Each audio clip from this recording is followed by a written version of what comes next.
All right, so on today's episode, we had Tyler Sease, who is our first structural engineer, which is interesting considering, we've had a lot of architects and engineers of other realms, but he was the first one, and that's actually your realm. This episode had a lot of technical aspects to it. Was there anything you wanted to hit on before we went into the episode? Yeah, I mean, Tyler is somebody that I respect a lot, and I was really excited to have him on. I've known him for a while now, and just learning about what he does, learning about his business. He's in I'm a structural engineer, as you know, but he's in a more niche type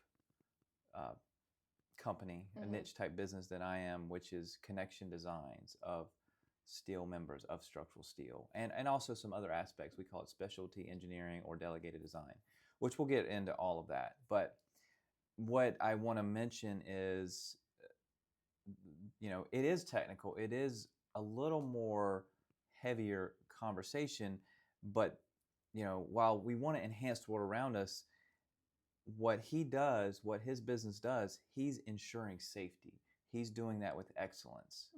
And there's no fluff around that, right? You have to do that right. And so while he's working on some really cool stuff, don't get me wrong, some really interesting stuff, and we talk about that, but there's a tone of, this is important. This is an important topic. There's a weight to this, right? And I guess you could say that tone is carried through the conversation, right? Now, as a part of that, we want to do it with excellence. We want to do what we do with excellence. And I feel that he shared that today. And also he shared that in his whole episode and his business at large, really. So that's really what I want to highlight. And I think everybody's going to see all of that in this episode today. For sure. Well, my name's Andy Richardson, and this is our producer, Madeline. And this is the Enhance AEC podcast, where we discuss with professionals in the AEC industry about what they're doing and why they're doing it. Let's get started.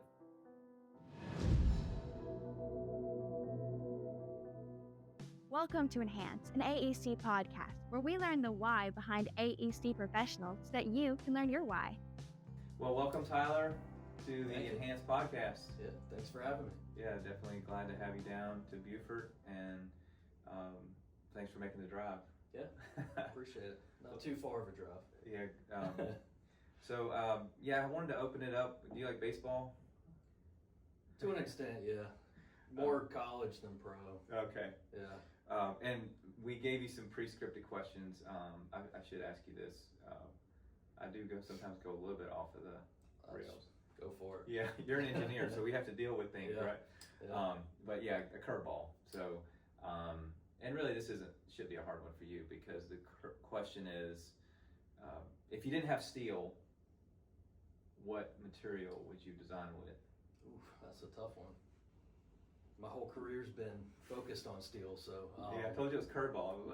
I guess I would go towards like aluminum, just because really?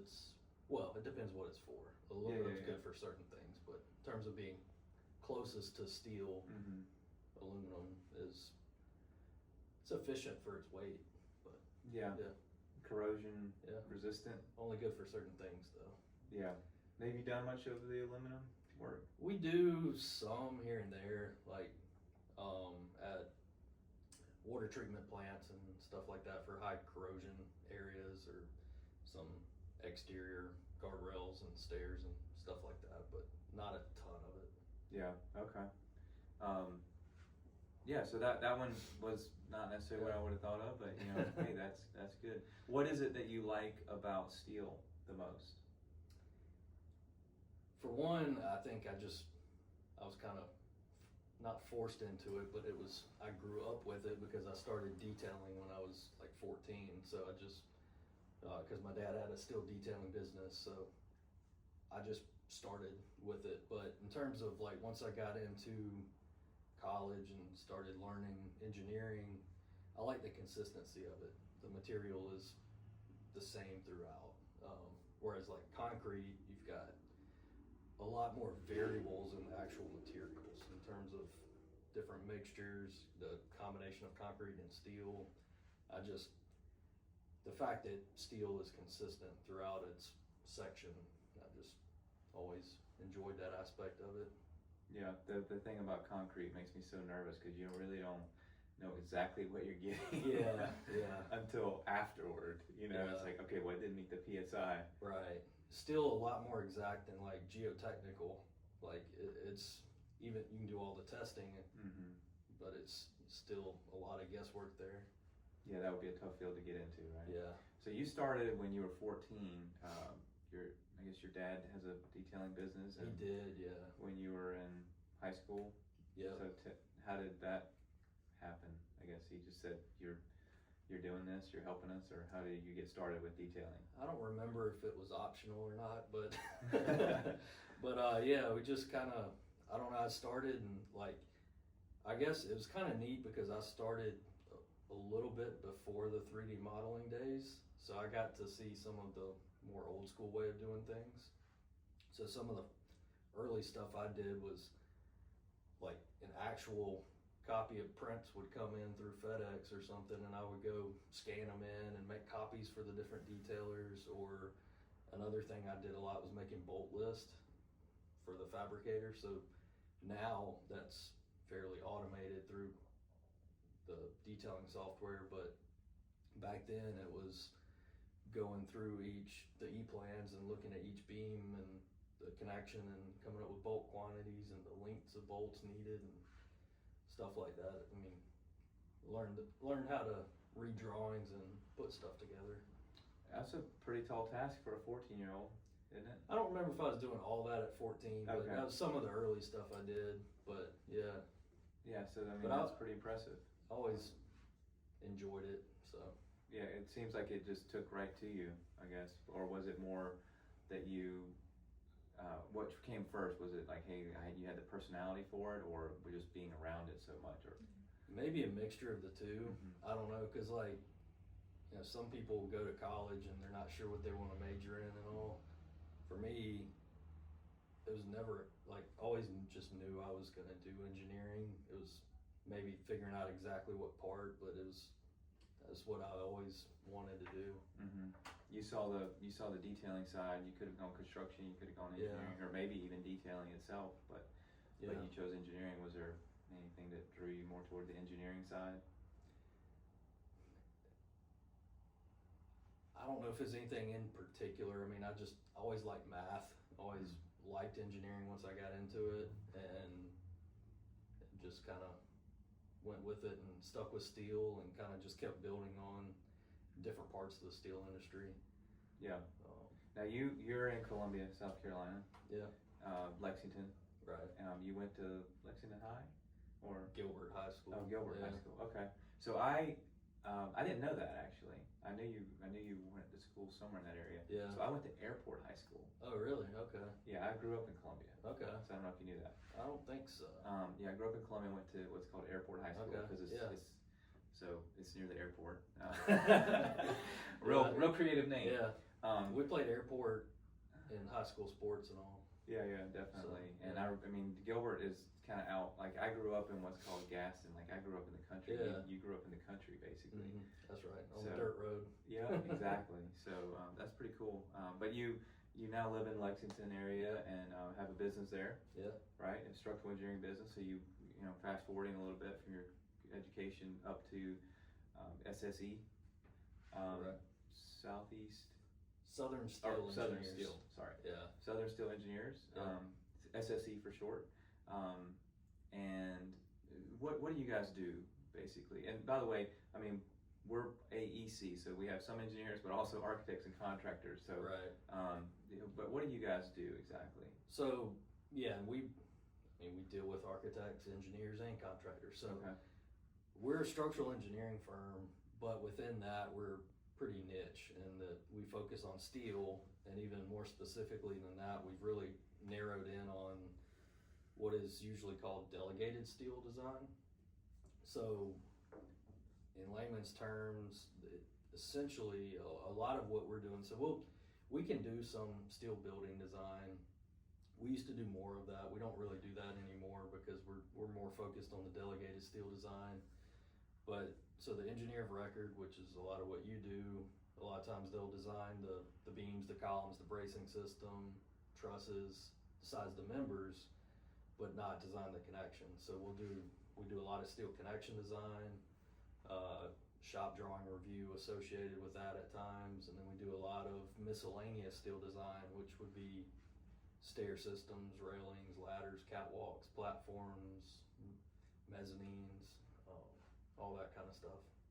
We do a little bit of erection engineering. Right now we're in the middle of a big one.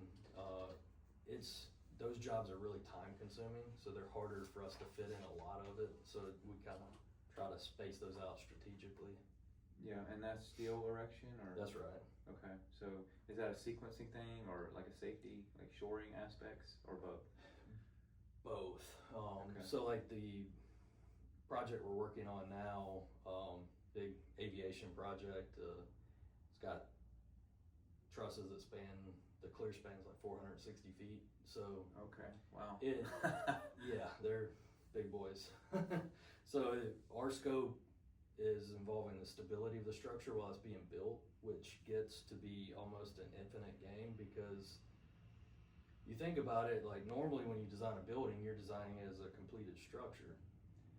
When we're tasked with checking the stability of the structure while it's being built, if there's 10,000 pieces, there's really 10,000 phases of so you can't check every single one of those. So it's using judgment and experience and running through a lot of phases to figure out which critical phases need to be looked at for different components, and making sure it's stable, checking for wind loads, and also like those long span trusses, working through the lift design for those to make sure that they don't buckle while they're being lifted, make sure it's a safe pick and stuff like that. So it's really interesting work, but it gets very time consuming, and but it's interesting. But the other part of it is you're also, some members may see more load during erection than they see in the final building. Yeah, so I can see that. Adds a interesting twist to it. Yeah, that sounds very interesting. Now those trusses, 460 feet. Yeah. I imagine they got some pretty good members on them. What kind of members are you looking at? I think the biggest is a 14 and 455. So that means the 455. What does that mean? 455 pounds per linear foot. Wow. So if we took a foot of it, it'd be like 400-pound guy. Yeah. Yeah. That's amazing. So yeah, that's a pretty big boy right there. Yeah, for sure. For sure. But so any other cool jobs you guys working on right now, or that you've done in the past couple months? I mean, we're kind of getting started on a children's hospital in Memphis. That one's in the early stages, so we'll be doing the connection design and miscellaneous steel design for it. Memphis is right at a big fault line. Is it New Madrid? Yeah. Fault. Yeah. Yeah, New Madrid or New Madrid. Yeah. Yeah. So it's high seismic and it's high importance factors because it's a children's hospital, and so the seismic system's pretty crazy on that one. So a lot of interesting connections for it. But and is that one of the driving forces of the connection design? Because what might beg the question is, why do we need a delegated design and an EOR? I mean, I'm sure you get that all the time.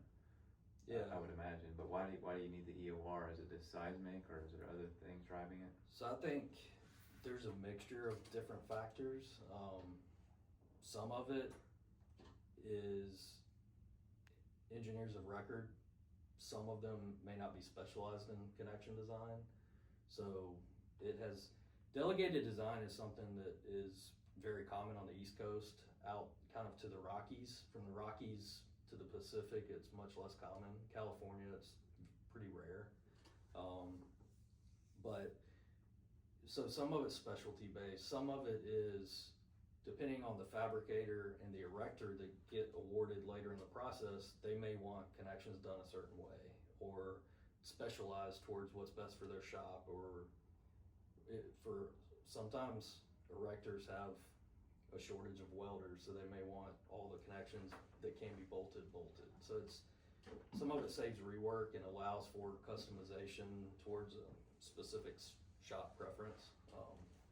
Some of it is expertise of just not doing that work because there may be a more specialized engineer that can do it, or sometimes it's just financial and contractual.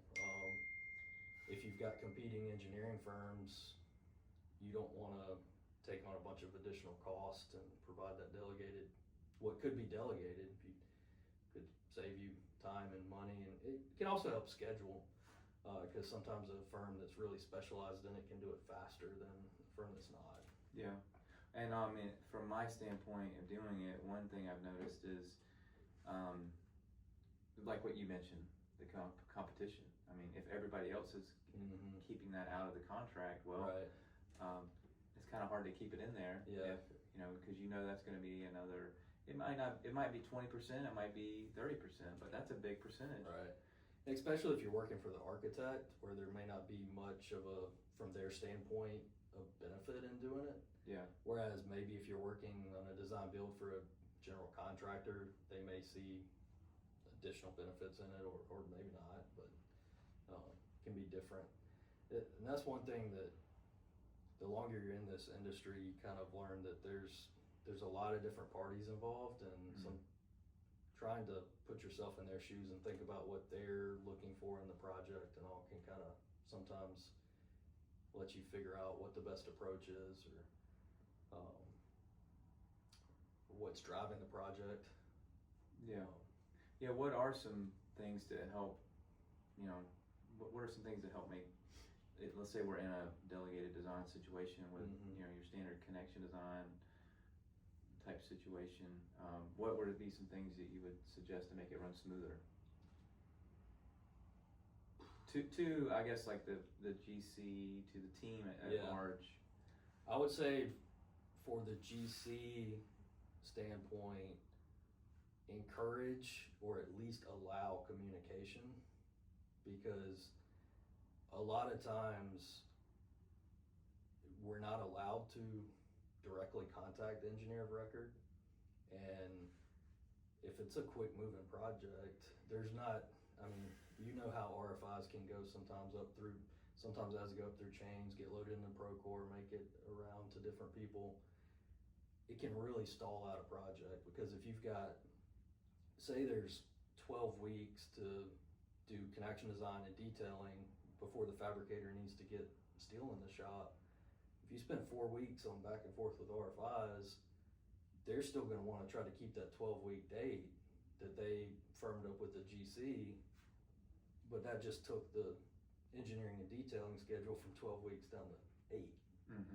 So,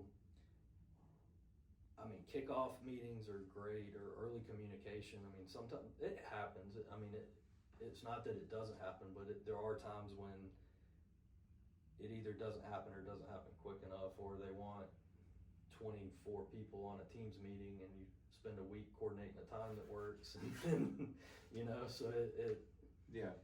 So a lot of times what I feel like works best, and what we do a lot, is we'll call the engineer of record, work through some questions, and then send a confirming RFI. Because at that point, and honestly, I think that works best for everybody in most cases, because then it's easy we can write the RFI the way it needs to be, and then the engineer of record can easily say correct, or get it back quickly, because it's just confirming what we've already discussed. And it also allows the opportunity for back and forth without going back and forth with RFIs if it is something that's complex.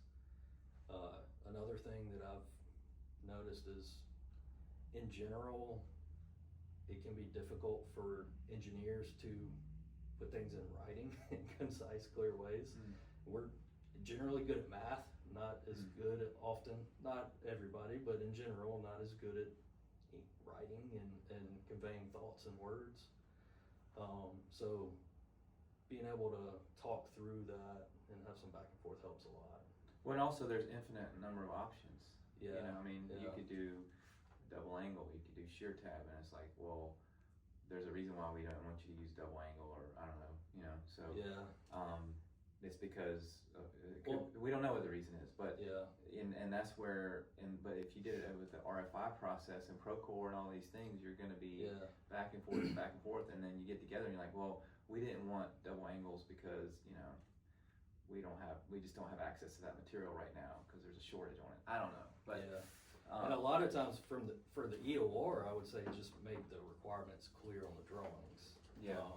As much as possible, Okay. because a lot of times it seems like we wouldn't deal with this anymore, but a lot of times one of our first RFIs is, are these loads here ASD or LRFD? Because you'd be surprised how many times loads get put on the drawing, but then it's not stated whether they're ASD or LRFD. So then we have to clarify that, or it could be something like clarifying if it's a seismic job, have overstrength factors been applied to those axial loads on the collector beams.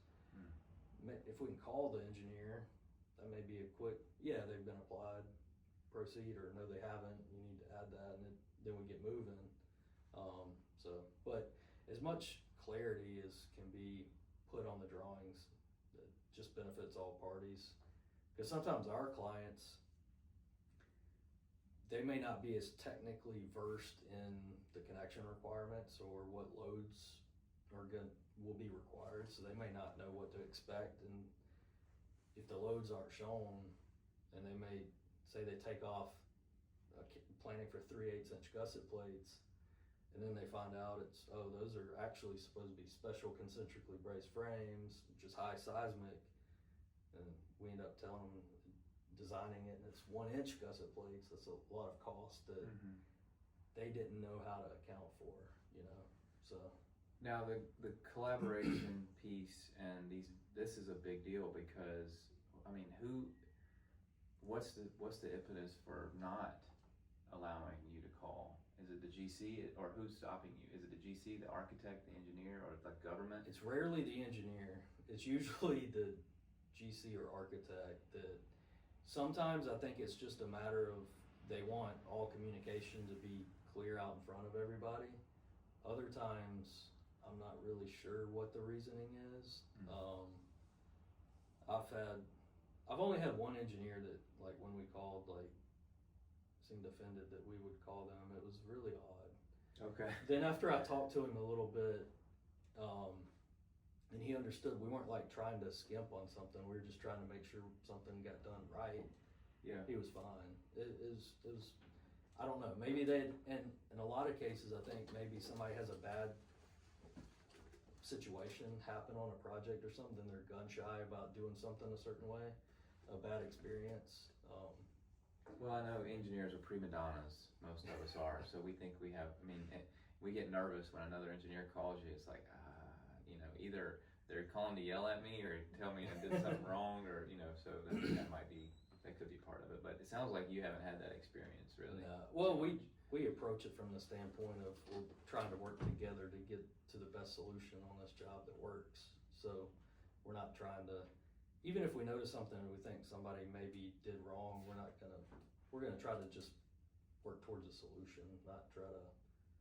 And sometimes in that case, there has been situations where we know an engineer did something wrong, and we'll try to reach out to them and give them a heads up versus like getting on a Teams meeting with the whole everybody and trying then making it confrontational. You know, because it's a lot easier to have a just one-on-one conversation about something and point it out, and then let them drive.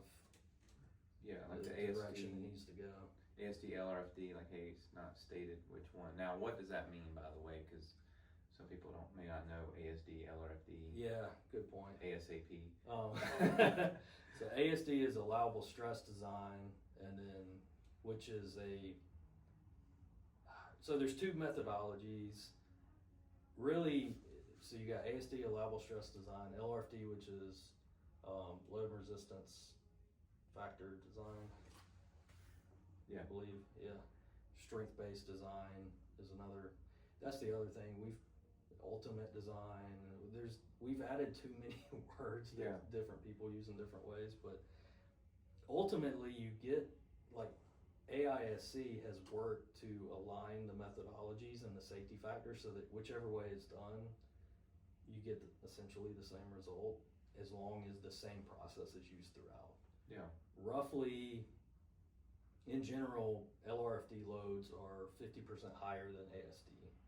So it's the same result at the end of the day. It's just applying different load factors to, like, dead load, and different safety factors to something like the bending capacity of a beam. Yeah. But ultimately, you should end up with the same result, or very close to the same result. Like, basically the beam ends up being the same, and it's still safe either way. Yeah. It's just how you get there. Correct. So the shear load may be 100 kips ASD, but that's the same as 150 kips LRFD. Yeah. So with that 50% difference, it is very important to make sure you've got the design synced up the whole way through. It's like, are we in metric or are we in English units? Right. You know, something like that, right? Yeah. So, and that's important. I mean, I just noticed that on a drawing set today because, like, wind loads, you know, you got, well, the wind loads is just a whole nother thing too, because wind loads used to be ASD basis, right? And then they said now wind loads are ultimate. And then we have pressures are in ultimate, but the window that you go by, so this is relevant for architects because they got to go buy a window and go spec a window, right? So if your pressures are, like, let's say that the quote unquote ultimate pressures are 50 pounds per square foot, what kind of window do you buy? Do you buy a 50-pound window, PSF, or do you buy a 30-pound window, meaning DP, design pressure? And so it depends on also what the base is of the window, which, by the way, most of the time your windows are in ASD. Okay. Which is why I usually put my wind loads in ASD, because the people that use it is usually the architects. Yeah. So that's why we usually do that. Okay. What about wall panels and? Everybody's using, everybody in the ASD. The you know, like the AEC world Yeah. kind of thinks in and plus, to me, this is just my opinion, it's just easier, but I grew up on ASD, so I'm an ASD guy. Now, with regard to concrete, you have to use ultimate or LRFD, you know, and with seismic, it gets confusing to try to use ASD. Correct, yeah. So, like the overstrength factor, stuff like that. So, yeah. But we're getting a little nerdy for the, I am, but I took you down that road, so thanks for going down that road. But, so I want to go into, we've kind of talked a little bit about some tips, and I guess, is there anything in the industry at large that would help? This is a big question. I don't know if there's something that maybe you could think of, but is there something in the industry at large that would help projects go smoother as it relates to steel, delegated design, or maybe even stair design? But I mean, I think one thing that I talk about to our team that kind of applies to what we do and the engineer of record is, I tell our team, like, we want to eliminate the gray area, because there's the opportunity for things to slip through the cracks if the delegated design isn't communicated the right way. In terms of what gets really confusing is if there's a detail on the drawings that is on the contract drawings where the engineer of record has seemingly designed a connection. We'll ask an RFI sometimes to confirm that that is their intent, and sometimes they tell us it's schematic. We're like, well, you need to look up what schematic means, because that but it comes down to just communication, because it would be fine if detail it out completely. If you put this is conceptual, delegated design required, then it's clear what the intent is. Or if you show just general framing or the general intent, and it's clear that it's delegated if there's loading. And same thing for us, like sometimes we can't ask an RFI about every detail, and a lot of times it seems very clear what the intent is, but we try to be very clear with our details and what we design and where it applies and where we've assumed that the or not assume, because we try to get rid of us. We have to make assumptions at times, but we try to document those to make sure that we know what we design, and then that the EOR can tell what we designed, and hopefully there's no gaps, because we did a job a couple years ago up in New Jersey. It was one of the most difficult projects we've done. It had mass timber, columns, concrete, it was concrete walls, concrete floors, steel mixed in. So there was a consultant designing timber or mass timber connections, and some of the connections for steel to wood. And then the EOR designed some connections, and we designed the steel to steel.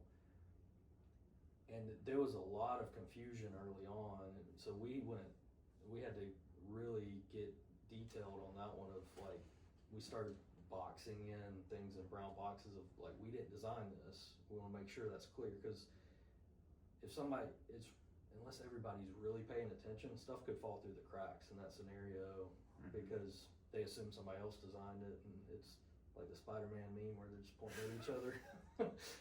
Exactly. But eliminating the gray area, and that's difficult to do at times, and making sure that it's clear what the intent is, or who's designing what, especially when there gets to be 2 or 3 parties involved in the same scope area.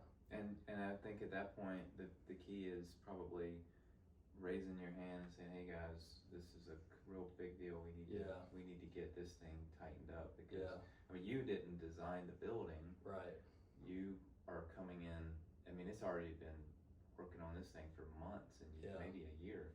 Yeah. And now you're coming in, and it's like, well, wait, we got some. And that one in particular, I think, I don't know the full backstory, but that job had been in design for at least a year, maybe 2 years before we started. And I think that the engineer of record firm had some turnover, so the engineers involved at that point didn't do the initial design. There was a lot of factors that played into that, having confusion and needing some clarity, eliminating that gray area. Yeah. We're trying our best to.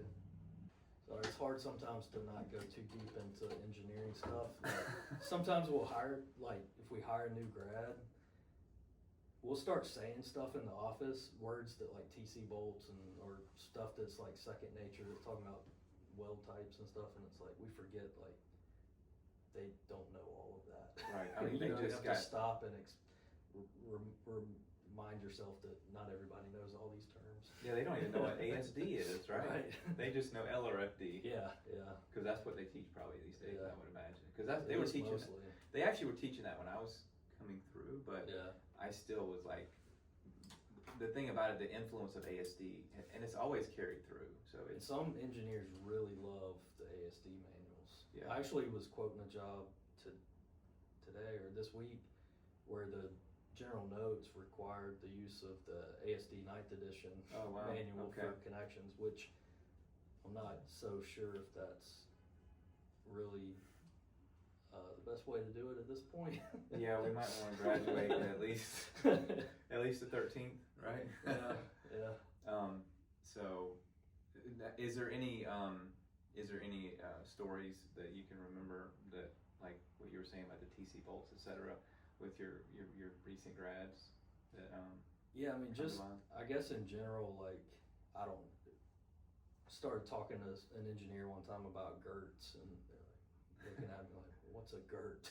I mean, because you don't learn that in school. Sure. I mean, at least at USC where I went to college, like they're not getting that specific into building components. So I mean, there's a lot of, really, we started making a list of terms because like our estimator, when she started with us a year and a half, 2 years ago, she was new to the industry, and it's like, all right, we've got to really back up and like make sure we're explaining what all these different terms, what a girder is, like, and what a cantilever is, all these girts and spandrel beams, and it's like, you realize like at some point it's like, there's a lot of terminology and stuff that we take for granted once you're in the industry for a long time that people new to the industry won't know up front.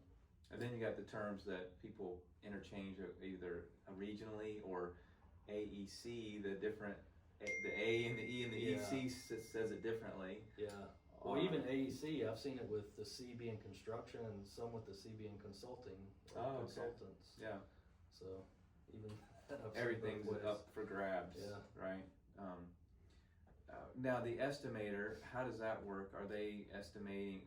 Are they helping you get quotes? Are they helping you? Is she helping you in other aspects, like with the construction of it? So the way we work our process, we price everything lump sum up front, which we have to get good at, or else that can not go well. Okay. If we don't estimate it well. So we try to estimate the amount of time we'll have, like say for connections, we'll say a job's got moment connections and vertical bracing. We'll come up with quantities of those, we have time factors that we apply based on different types of connections, different complexities, and then repetition factors and all that, just to come up with maybe it's 10 hours for moment connections or 40, whatever we think it is. So it's reviewing the drawings. A lot of times we're pricing miscellaneous too.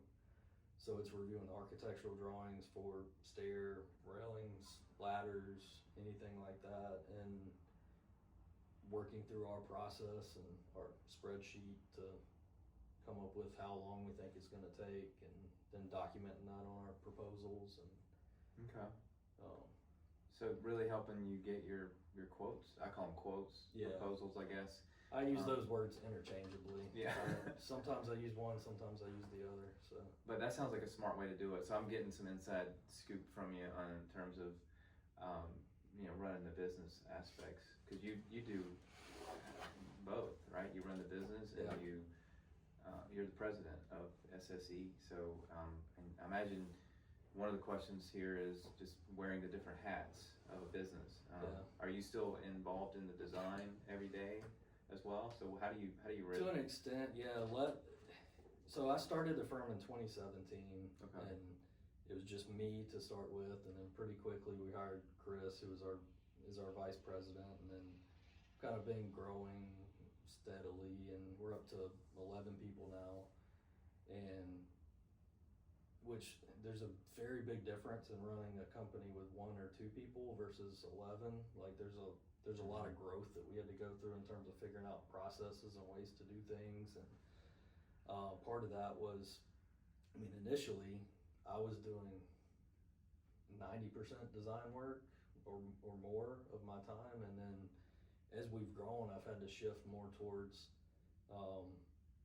sales, and also, I've always done like the bookkeeping and some of the HR, and I used to do the IT. Now we've got an IT consultant that does that for us, and a little bit involved in everything to some extent. But as we've grown, we've broadened our team to where we've got people helping out more in different areas, and but so I guess to answer your question, I'm still involved in a little bit of all of it.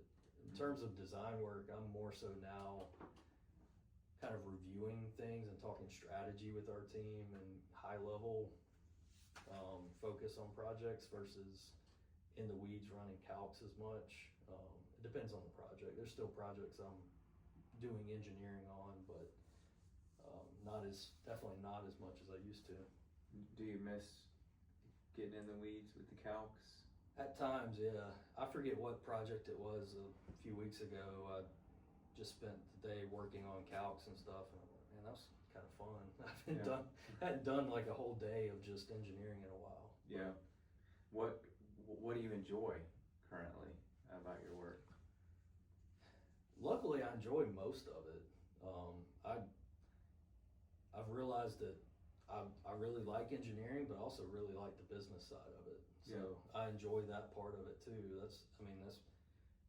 I've got a business consultant that I work with, and they asked me like, why are you still doing bookkeeping and running payroll yourself? I was like, I can run payroll and do our retirement plan contributions and all that in 9 minutes. Cause at first they thought it was a much longer process, and I hadn't timed it at that point, but the next time I did it, I timed it, and I'm like, I've got it down to 9 minutes.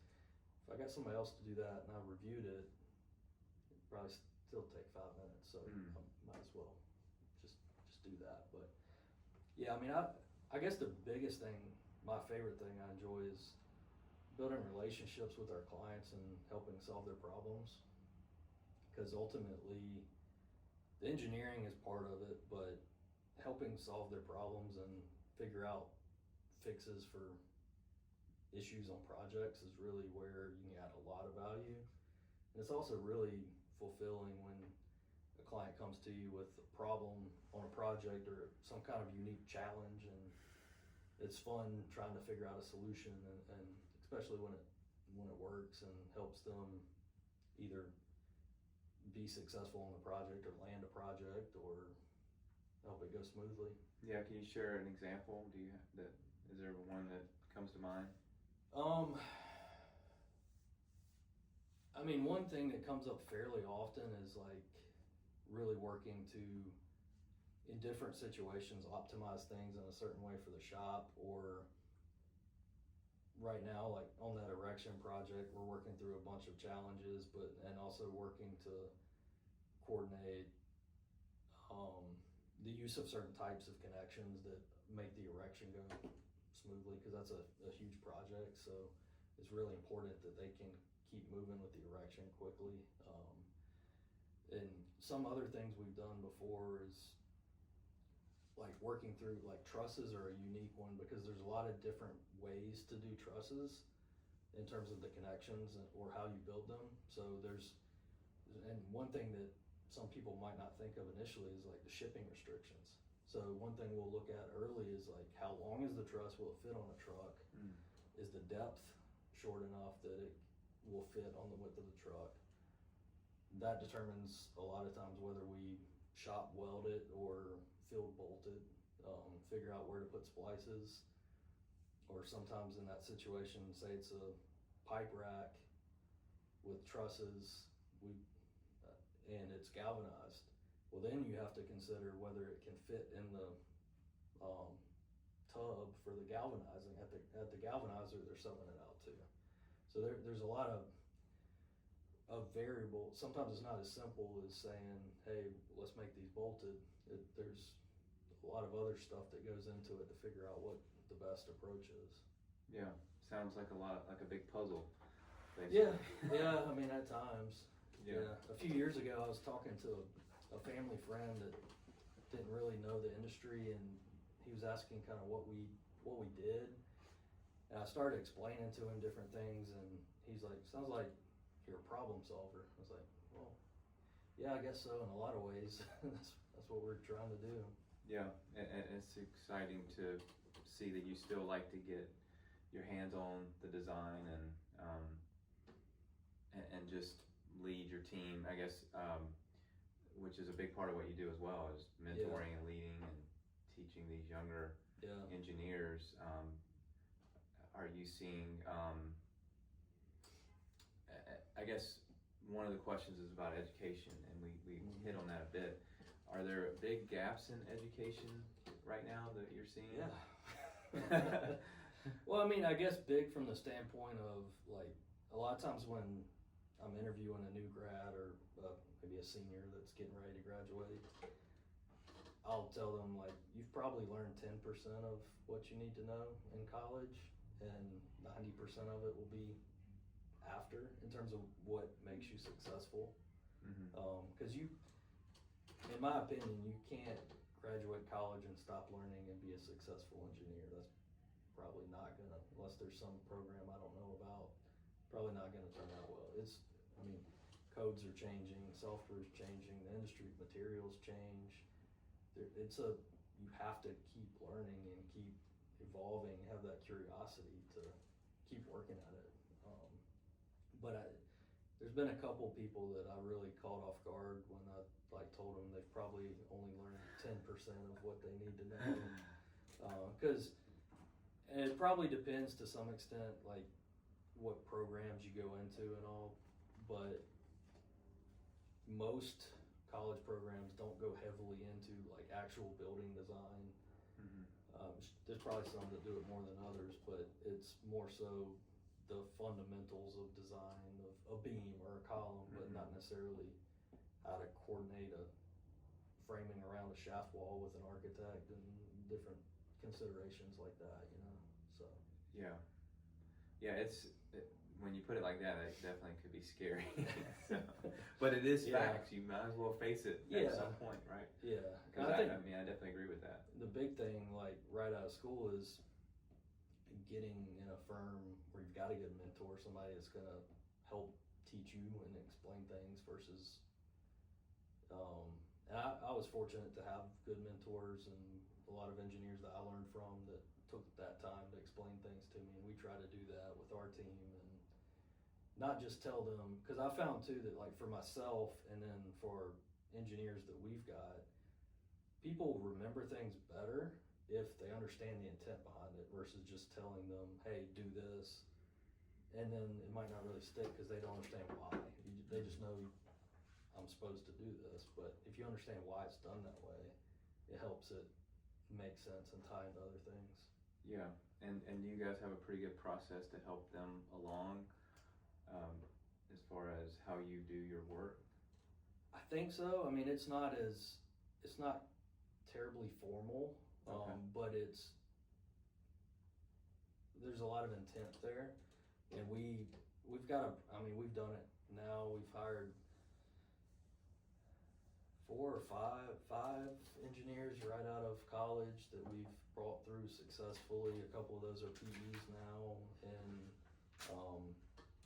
we've got a pretty good process, and we know, and it's not like we don't have like here's a study guide and all that. It's not very regimented, but it's there's a lot of intent and a lot of just working through projects and explaining things to people and teaching them. And like one thing in my office I've got, because we're still an office company, that's part of what I like, working around people, and it helps with, especially I think training engineers like right out of school, that there's benefit in working with people together. And like in my office I've got different profiles of shapes and welding rod, different bolts, and all these different steel piece of deck, and and I'll use that and let people look at it and hold it and touch it, and it helps you remember different things like the fillet of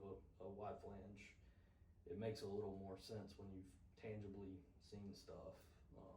Yeah, and you guys sticks a little better. You guys go out in the field. I mean, I've seen some things where you met and went and did some welding. Yeah. I mean, I bet that probably helps as well. Yeah. I think that's about a year ago now. We did that and got to weld and bolt and see the shop, and we took a whole team. I mean, that was really good thing for our team and our young engineers, and got to weld up a little beam, and seeing some of the engineers leaving, they're so happy to take their little welded with some pretty bad welds plates, and a lot of people have them sitting on their desk in their office now. Did yours pass inspection? Did your weld pass? I didn't weld actually, because I'd welded before, so I let them do it, but it probably wouldn't have. Well, likewise, I would probably not pass muster either. So we had a couple that looked decent, but some very questionable. I just wanted to ask, maybe what tools you're using right now that is, obviously you may not want to tell all your inside secrets, but is there any tools or anything you're doing right now that is giving you an inside edge? I don't know about giving us an edge. I think some of it, it changes so quickly. I mean, for us, the way we operate, we use Revit for drafting, which when we started using that was a little bit of a change. But we use MathCAD for a lot of our calcs. We have a lot of proprietary calcs that we've developed. Then we use things like RAM elements, which is similar to Reza 3D. Mm-hmm. We use Idea Statica for like finite element based connection design, which we were one of the first firms in the U.S. to purchase Idea Statica and start using it. I think it was in 2019. Oh wow. Okay. It's becoming more mainstream now, but it's one of those that you can do a lot with it. It's a very powerful tool. You have to, as with any software, I had a professor that always said garbage in, garbage out, and said that you need to have some idea of what the result should be before you hit the run button, because I think it's very dangerous for engineers to use software if they're not familiar with what it's doing or what they should be getting out of it. It can be dangerous. Mm-hmm. But that's a really powerful tool, and we use it for complex geometry, complex connections, or unique situations that not everything fits perfectly with AIC equations. Yeah. Because design's evolving, architects are getting more creative with what they want in terms of skews and geometry and curves and Well, and also the finite element, it gives you a very clear picture. I mean, you can almost even get an edge too, right? It can get value engineering is the other benefit of it. Whereas the AIC equations, I mean, you could run through 6 different limit states, or you could just, okay, you know what, plug it into the program. I mean, like you said, I definitely agree. Like over here, that's my math I did today. And it was more of a back of the envelope calculation, is what I call it. Right. And then I said, because I was working with one of our engineers, and I said, now, as a matter of fact, we picked up the Idea Statica. Okay. As a matter of fact, why don't you go and, this is just the back of the envelope. Yeah. You know, like, it's a quick thing. Because I'm 90% sure. Yeah. But the difference between 90% and 100% sure is, I mean, I want something to back it up. Right. You know? Yeah. Because, I mean, you can't just be 90% sure in this field. No, and that's one thing that's difficult is like, sometimes I feel like I'm being a stickler with our team, but it's like, 90% is not good enough. Yeah. I mean, we have to be near, not perfect, but I mean, we have to make sure it's right. Yeah. And that's one thing that I think in general engineers are good at, is knowing that responsibility that we have in terms of making sure we design safe structures. And that's really, I think that sums up for me a lot of what you do, because, and I tell people this too, because like 9 times out of 10, a quarter-inch shear tab with, you know, fill it up with bolts, it's probably going to work. But you know, and tell me if you disagree, but your job is to make sure that 1 out of 10 failure doesn't happen on that shear tab. Yeah. Like, okay, you know what? This one really should be like a 3/8 tab or something like that. Yeah. I mean, and it depends, and for that example, it depends on the project, because I mean, sometimes we're working on some data centers now that are multi-story, and those servers are heavy, so the floor framing is very heavy. But yeah, I mean, it is in that example. I mean, like when we do shop drawing reviews, there may be 2,000 beams on the job, and it's not good enough to get 1,990 of them checked right. We've got to get them all, and we got to check everything and make sure all the connections are right. So you have to be very detail oriented, I think, as an engineer in general, to enjoy it, or be good at it, because if you don't like detail or attention to detail, it'd be hard to be a good engineer. Yeah, 9 out of 10 is good enough. Yeah. Isn't going to cut it in this field, is it? Yeah. So, I mean, how do you teach that? I mean, is that teachable, or is that something you just got?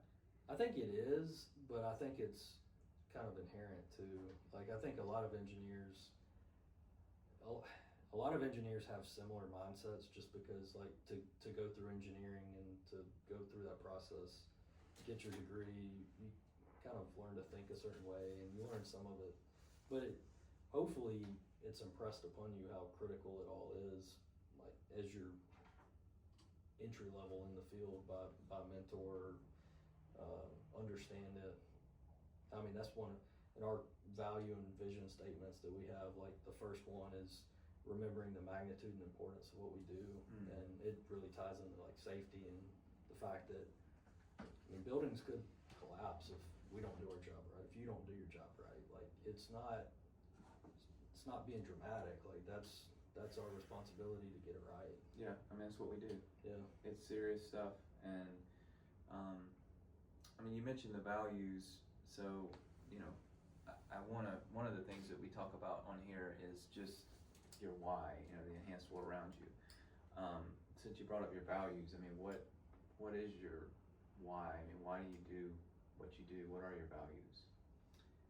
I mean, I guess in terms of like the why of what we're trying to do, what I want to do, I mean, I guess it starts with providing for and my family and taking care of my family, and then our team and their family, and then beyond that, like our clients. Like we really look at our clients as partners. Like we don't, as much as we can, we try not to take like one-off projects. Like we're really looking to build long-term relationships, and a lot of our clients now are almost like more like friends than clients to an extent. And it's really just, and then another one of our values is like we're not just trying to do an okay job. I forget exactly how we have it worded, but like we want to do it. We want to be very good at what we do, technical excellence, and making sure we're doing really high quality work, and getting it right. What does that mean to you to be, okay versus technically excellent? How do I know when I've reached that point? Is there some like I'm not sure that it's easy to define, but I mean I think most people probably know to some extent if they're doing like really high quality work. Like for instance, we don't do wood design. I can do some wood design. I've passed the SE and had wood design on it. I've done a little bit of wood. I wouldn't be technically excellent at it. I could design something that probably wouldn't be the best design. I could design something that would work, maybe over designed or just not a practical detail or something. But I think in a lot of and with us, because we're niche in what we do, focused on steel, it allows us to really build a level of expertise and skill in that area. Because when we do webinars and continuing ed, and we're focused on steel, all of it, as much as we can. And we're always working on developing that knowledge, and like our team knows the steel manual really well, but although I'll say nobody really knows every bit of it. I mean, it's a very intense manual, very voluminous. So, man, that's a good word right there. It's all that caffeine. Yeah. I love that. I mean, I could share that idea of excellence. I mean, we have what we call it. We took ours. It's a steel name. Yeah. 2096. Of course, you know what that means. We ended up not doing as much steel as what I thought we would do, but we do a lot of steel. But one of our E's, the E6, is excellence. So I share that similar concept. But one of the E's is also enhance. But nice. But yeah. I think that's just like something that's I've always wanted. Like I can never say we're the best, like because I don't know what everybody does, and sometimes that's something. Personally, like when people are marketing and saying like they're the very best is something, and it's or they've never made a mistake. It's like, are you sure about that? Can you really make that claim? And we're not trying to say that, but like we want to strive for doing the best job we can, for being at a very high level in terms of what we do and what we specialize in, and that's what drives us to keep getting better.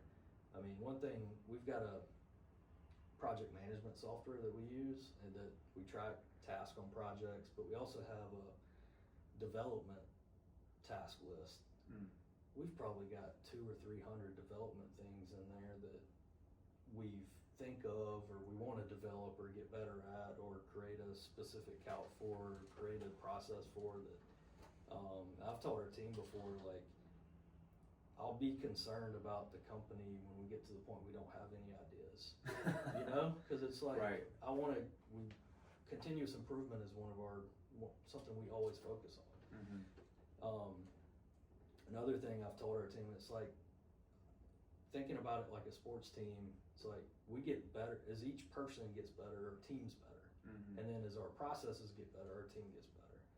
So there's a lot of different ways we can build and get better, both personally and as a company.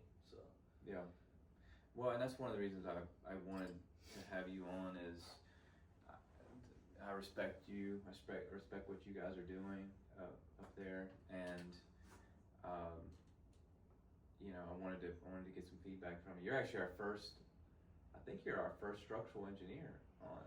So appreciate that. Yeah, I mean, and you know, one of the reasons I created it as Enhance is I wanted people like yourself to feel. I mean, we don't really compete per se. I mean, I don't really do connection design, maybe every now and again, but I wanted people like you to feel comfortable to come in and talk. And I mean, we're friends as well, and so I really appreciate you coming on and just sharing everything that you have today. I've learned a lot about, you know, ASD and LRFD and what you guys are up to. Was there anything else that you wanted to hit on today? Not specifically, no. Yeah, appreciate you having me on. It's always good to talk engineering and business. Yeah, do you like seafood? I love seafood. Yeah. Yeah, why don't we go grab some seafood then? That sounds good to me. All right, that sounds good. Thanks for being on with us today. Thanks, Andy. All right, take care. Appreciate it. Hey everybody, thanks for listening